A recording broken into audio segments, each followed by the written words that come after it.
बात को शुरू करने से पहले कहना चाहता हूं, और ये जो बात है ये संकल्प भी है। अगर मेरे खून का कतरा कतरा भी महापुरुषों के मिशन को पूरा करने के लिए या आपकी आंख का आंसू पूछने के लिए लग जाएगा, तो मैं आज वचन देके इस पावन अवसर पर कहता हूं कि कभी मैं उस खून के कतरे की परवाह नहीं करूंगा। मेरी बात को आप याद रखना। लेकिन ये लोकतांत्रिक देश है, संवैधानिक देश है। यहां लाठी डंडे बंदूकों से आप हिंसा तो कर सकते हैं, लेकिन स्वाभिमान सम्मान का जीवन प्राप्त नहीं कर सकते। और अगर हमें कोई कटु शब्द कहता है तो हम शब्दों के बाणों के आधार पर उसका जवाब देते हैं और तर्क के साथ जवाब देते हैं। आज का जो कार्यक्रम है ये मेरे लिए महत्वपूर्ण है, क्योंकि ये जो कार्यक्रम है और इसमें जो कमजोर वर्ग नौजवान आया है, उस नौजवान को मैं संदेश देने के लिए आया।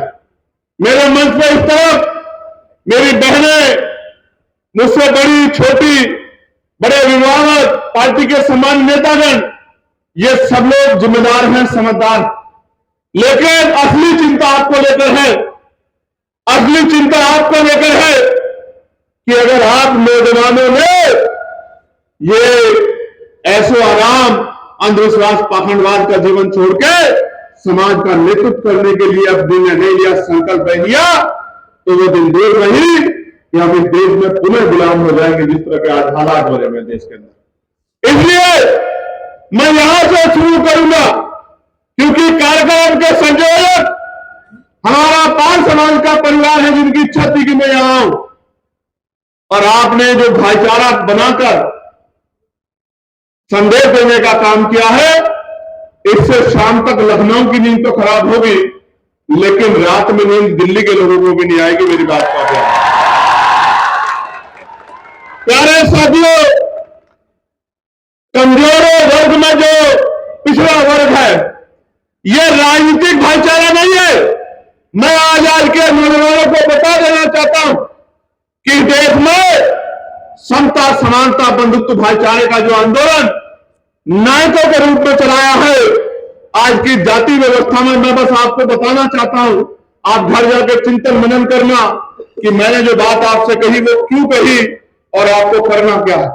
राष्ट्रपिता ज्योतिबा फूले, मां सावित्रीबाई फूले, जिन्होंने शिक्षा का अधिकार दिलाने का काम किया, जिन्होंने अन्याय, अत्याचार, अपमान सहने का काम किया, जिन्होंने उस समय में 2 दर्जन के करीब स्कूल खोल के कमजोर वर्गों के बच्चों को, बेटियों को, बेटों को पढ़ाने का काम किया, वो राष्ट्रपिता ज्योतिबा फूले आज जाति व्यवस्था में पिछड़े वर्ग से आते हैं, जिनको हम सैनी कहते हैं, मौर्य कहते हैं, साक्य कहते हैं, कुशवा कहते हैं। ये पूरा एक वंश है, और ये राष्ट्रपिता ज्योतिबा फूले हमारे लिए बाबा साहब अम्बेडकर से पहले हमारे नायक हैं, हमारे गुरु। उनके बाद आरक्षण का जो जनक है, जिन्होंने 1902 में आरक्षण पिछड़े वर्गों के लिए लागू किया, वो छत्रपति साहू महाराज, जिनको हम लोग पूर्वी वंश के रूप में जानते हैं, वो भी पिछड़े वर्ग के, आज की जाति व्यवस्था में पिछड़े वर्ग में आते। उनके बाद जिन्होंने विश्वास पाखंडवाद पर चोट की, ईवी पेरियार, रामा नायकर स्वामी, आज का जो हमारा पाल बघेल समाज है, वो इसी समाज के रूप में और हमारे नायक के रूप में चमक रहे हैं। पेरियार लाल यादव, बाबू जगदेव प्रसाद कुशवाहा, जननायक कपूरी ठाकुर, ये सब महापुरुष जिन्होंने हमें संघर्ष करना सिखाया, सामाजिक न्याय सिखाया, ये पिछड़े वर्ग के लोग हैं। और आप जानते हैं, बाबा साहब अम्बेडकर ने 3 महापुरुषों को अपना गुरु माना। किनको माना? तथागत बुद्ध को, गुरु कबीर को, और जिनको देखा नहीं, क्योंकि बाबा साहब 1891 में अवतरण हुआ उनका, और 1990 में राष्ट्रपिता ज्योतिबा फूले यहां से परिनिर्वाण प्राप्त कर गए। जिनको देखा नहीं, उनके संघर्ष, उनके विचार और उनके तमाम तरह के जो कार्य उन्होंने किए, उसके आधार पर उन्होंने गुरु माना। तो जिनको बाबा साहब ने गुरु माना, वो हमारे गुरु हुए नहीं हुए? आप बताओ। दोनों हाथ उठा के बताओ, हुए नहीं हुए?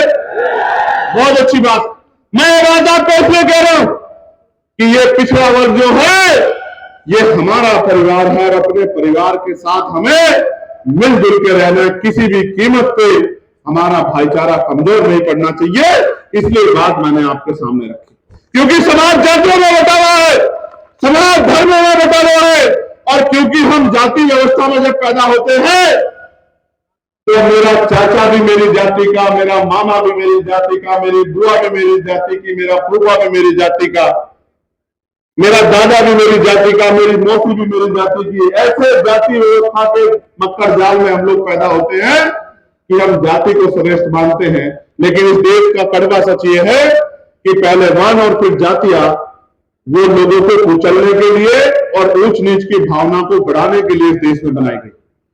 एक ही प्रक्रिया से पैदा हुआ बच्चा जिसके माथे पे कुदरत ने कुछ नहीं लिख के भेजा, ना जाति, ना धर्म, ना वंश, उसको इतने भागों में बांट के व्यवस्था ने इस देश में कमजोर वर्गों के लोगों को हाशिए पर रखने का जो षड्यंत्र किया है, उससे हमें खबरदार होना पड़ेगा। इस देश में दो ही विचारधारा है, एक जो मानवतावादी विचारधारा, जिसके पहरेदार हम लोग करें, जिसके पहरेदार आप लोग, जिसके पहरे देने के लिए इतनी बड़ी संख्या में आशीर्वाद देने के लिए मेरी माए बहनें आए हैं, और एक दूसरी विचारधारा जिसको हम गैर बराबरी पर आधारित धनुवादी विचारधारा कहते हैं, जो ऊंच नीच की बात करती है, जो छोटे बड़े की बात करती है, जो ऊंचे नीचे की बात करती है, जो अमीर गरीब की बात करती है। इन दोनों विचारधारा में बहुत कम अंतर है। एक विचारधारा 4A पे टिकी है। 4A वो आम वाला है। पहला है अंधविश्वास। जितना अंधविश्वास फैलेगा उतना मनुवादी व्यवस्था मजबूत होगी। दूसरा है अन्याय। जितना अन्याय होगा उतना मनुवादी व्यवस्था मजबूत होगी। तीसरा है असत्य। जितना असत्य फैलेगा, जितना झूठ फैलेगा, उतना मनुवादी व्यवस्था मजबूत होगी। और चौथा है अज्ञान। जितना अज्ञानता फैलेगी, जितना भ्रम फैलेगा, उतना ही मनुवादी व्यवस्था मजबूत होगी। और इसकी काट भी जो है वो 4A ही है। लोकतांत्रिक भारत में 4A इसकी काट है। अनुसूचित जाति, अनुसूचित जनजाति, अन्य पिछड़ा वर्ग और अल्पसंख्यक समाज, यानी कि SC, ST, OBC और माइनॉरिटी वर्ग के लोग अगर भाईचारा बना ले तो मैं लिख कर देता हूं। आज मैं इस गांव में निकल के आया हूं और मैं चैलेंज करके कह रहा हूं, इस क्षेत्र में पहली बार आया हूं, लेकिन अनुभव के आधार पर कह सकता हूं कि इस क्षेत्र में जितने गांव पड़े हैं वो दलित पिछड़े वर्ग के गांव हैं, क्योंकि घर की हालात बताती है कि 75 साल बाद भी वो गांव सुख सुविधा और संपन्न नहीं हो पाए हैं। ये मैंने अपनी आंखों से देखा। अगर कोई घर सामने सड़क पे घर बन गया है तो पलस्तर नहीं है, दरवाजे नहीं है, घर के आंगन में जो व्यवस्था है वो खुद बताती है कि परिवार का आदमी सुबह कमाने जाता है, तब शाम के टाइम बच्चों के पेट में रोटी और उनके लिए व्यवस्था होती है। ये किसकी देन है? क्या ये देश गरीब है? नहीं। मैं लोकसभा का सदस्य हूं, मैं लोकसभा में बैठ के हर एक चीज पे ध्यान देता हूं। देश गरीब नहीं है, लेकिन इस देश का धन, इस देश की संपत्ति, इस देश की जमीन चंद मुख्य बलों के हाथ में। जब तक धन धरती राजपाट का बराबर बराबर बंटवारा नहीं होगा, तब तक इस देश में सामाजिक न्याय नहीं हो सकता है। मेरी बात को आप याद रखें। देश आजाद हुआ 15 अगस्त 1947 को गौर करो। देश आजाद हुआ कब? जोर से बताओ, जोर से बताओ।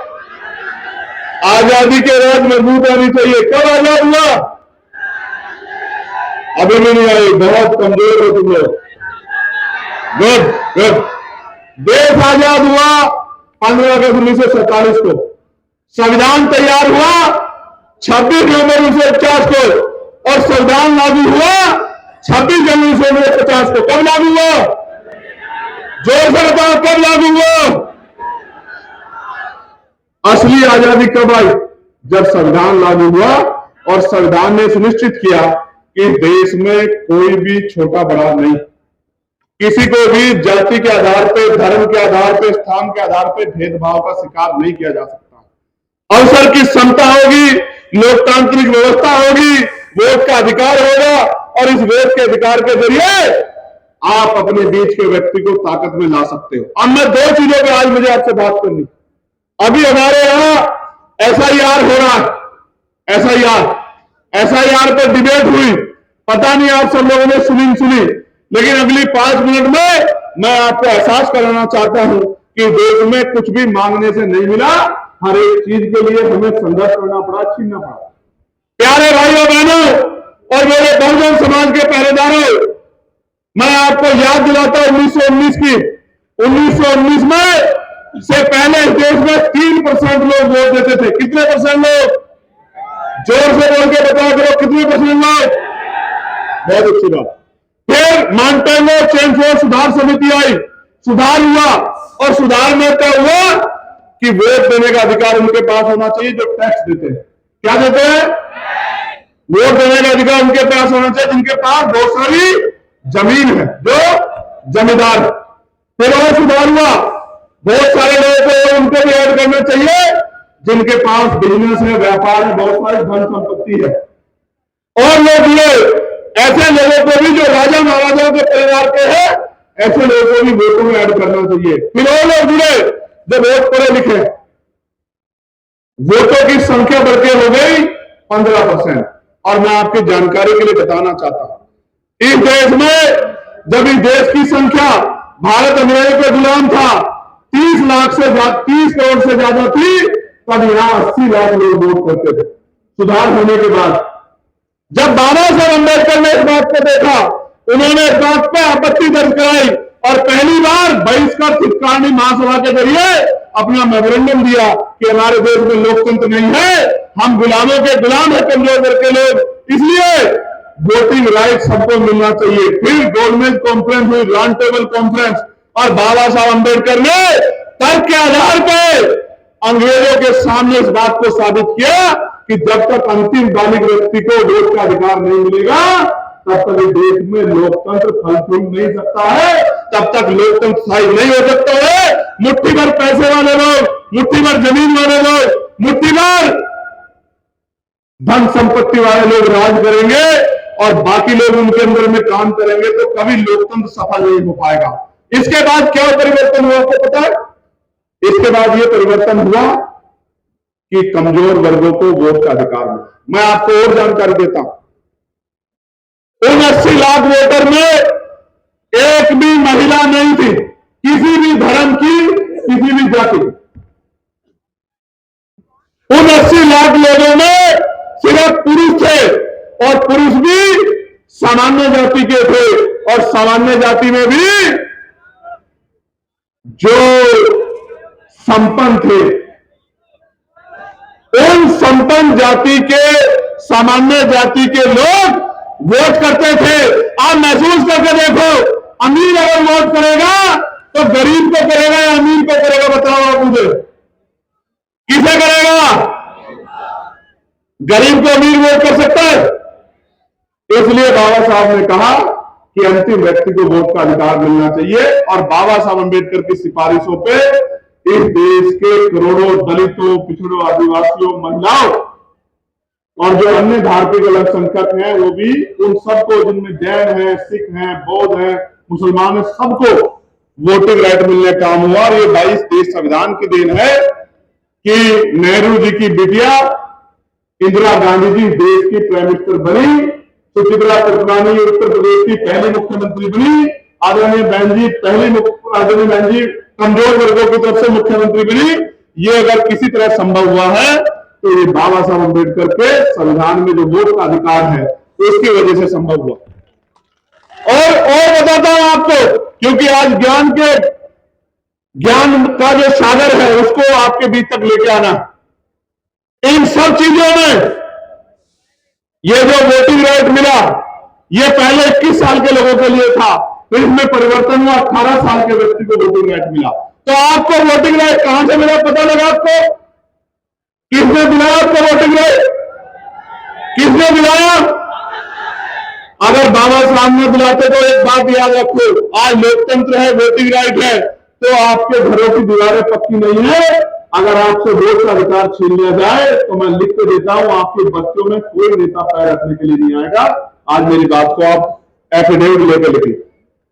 यह वोट का अधिकार है जो बड़े बड़े कुर्ते वाले, बड़ी बड़ी गाड़ी वाले, बड़े बड़े बंगलों वाले, राजा महाराजाओं के बच्चे हमारे गलियों में हमारे बच्चे जाते, हमारे पैर छूते हैं, हमारे पैरों पर हाथ लगाते हैं, हमारी माँ बहनों से अपने सर पे हाथ रखवाते हैं, हमारे बीच में बैठ के खाना खाते हैं, झूठे भाईचारे का दिखावा करते हैं और सिर्फ इसलिए आते हैं कि इनकी वोट हमें मिल जाए और इनकी वोट लेके हम लोग राजा बन जाए।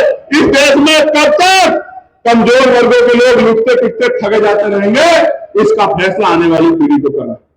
प्यारे साथियों, इस देश में पिछड़े वर्ग के लोगों के लिए काका कालेकर आयोग कमीशन बना। काका कालेकर आयोग से पहले जब 1931 में गणना हुई थी तो 52% पिछड़ा वर्ग था। कितने परसेंट? 52%। काका कालेकर आयोग की रिपोर्ट आई, केंद्र की जो सरकार थी कांग्रेस की, उसने कचरे के डब्बे में फेंक दी। लंबे समय तक कचरे के डब्बे में पड़ी रही फाइल। फिर उसके बाद मंडल कमीशन बना और इससे पहले सरकार ने जुर्माना देने के लिए पिछड़े वर्ग आयोग की बात कही, लेकिन कभी उसको संपूर्ण नहीं किया। फिर इस देश में मंडल कमीशन बना और मंडल कमीशन की सिफारिश लागू हुई और मंडल कमीशन जब लागू हुई, सिफारिश लागू हुई, 2 सिफारिशों से ये तय हुआ कि 27% रिजर्वेशन ओबीसी के भाइयों को मिलेगा। और कई प्रदेश ऐसे हैं, लोकतांत्रिक व्यवस्था है, हमारी संख्या है, लेकिन उसके बावजूद भी कई प्रदेश ऐसे हैं जहां आज तक भी 27% कॉन्स्टिट्यूशनल रिजर्वेशन नहीं मिलता। मध्य प्रदेश में अभी भी 27% मिल रहा है, इसकी लड़ाई लड़ रहे हैं। लेकिन असल तो होना चाहिए था कि पिछड़े वर्ग के लोगों को 52% आबादी को 52% हिस्सेदारी मिलनी चाहिए थी। असल तो यह होना चाहिए था, मगर यह नहीं हुआ। इसलिए मैं बार बार कहता हूं कि जब तक चमचागिरी का तेल लगा रहेगा बहुजनों की लाठी पर, तब तक 10% हावी रहेगा 90% की छाती पर। मेरी बात को आप याद रखें।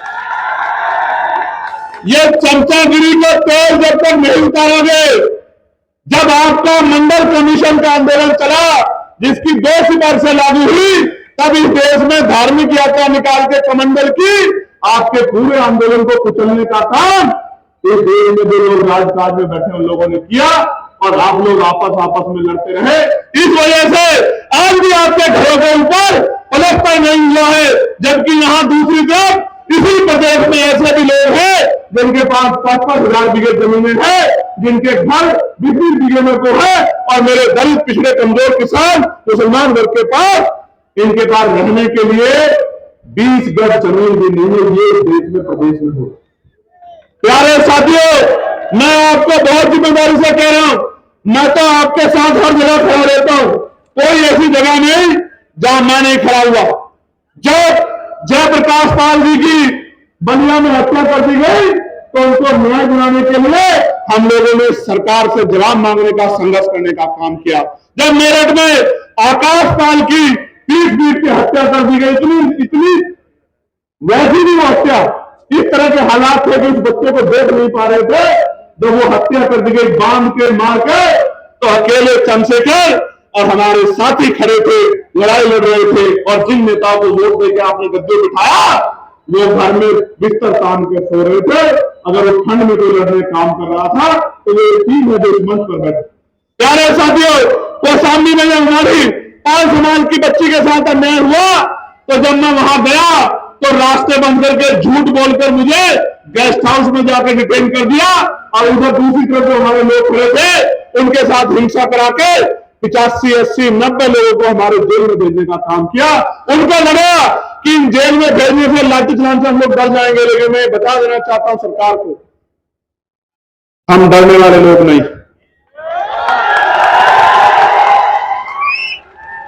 जीवन एक बार है, एक बार आदमी पैदा होता है, एक बार मरता है। ना 2 बार आदमी पैदा होता है, ना 2 बार मरता है। और मैं फिर कह रहा हूं, हमने तय कर लिया है कि मौत कल की आती आ जाए, हम अपने लोगों को अधिकारों के बिना रहने नहीं देंगे। मेरे बात को आप याद रखें। प्यारे साथियों, मुझसे एक मीडिया के साथी ने आगे कहा कि चंद्रशेखर भाई, इतनी बड़ी रैली है, एक टीवी चैनल नहीं आया। मैंने उनसे कहा, टीवी चैनल वाले भाई, ज्यादातर लोग पैसा लेके काम करते हैं, क्योंकि उन्होंने बड़े बड़े ऑफिस बना रखते हैं, बड़ा बड़ा स्टाफ रख रखते हैं। हम लोगों को बेहमाल, हम लोगों के पास देने को पैसे नहीं है, इसलिए वो हमारी रैली कवर नहीं करने आते। तो मैं बहुजन मीडिया के एक एक साथी का बहुत बहुत धन्यवाद करूंगा, जो वहां अपना काम छोड़ के आए हैं और हमारे आंदोलन को मजबूत करने का काम कर रहे हैं। और मैं ये जो हमारे सोशल मीडिया के बहादुर शेर बैठे हैं, उनको भी बहुत बहुत धन्यवाद करता हूं। कब तक छुपाओगे, कब तक दबाओगे, कब तक रास्ते में बाधा बनोगे? एक दिन आएगा कि इस बेड़ियों को काटकर भी हम अपने रास्ते पर निकल जाएंगे। मेरी बात को आप याद रखना। प्यारे साथियों, मुझे जब मैं आ रहा था, एक सज्जन मिले तो मुझसे पूछने लगे, चंद्रशेखर भाई, आपने तो बहुत सारे रैली अनाउंस कर दिए, तो आपने मुहूर्त दिखाया नहीं दिखाया? मैंने उनसे कहा, पहले मैंने उनकी तरफ देखा, फिर मैंने उनको कहा कि आपके सुझाव के लिए मैं धन्यवाद देता हूं, लेकिन ना तो मैं मुहूर्त देख के पैदा हुआ हूं कि मुहूर्त शुभ है या अशुभ है, ना ही मैं मुहूर्त शुभ अशुभ देख के मरूंगा, और ना ही मैं मुहूर्त देख के कोई काम निश्चित करता हूं। मैं तो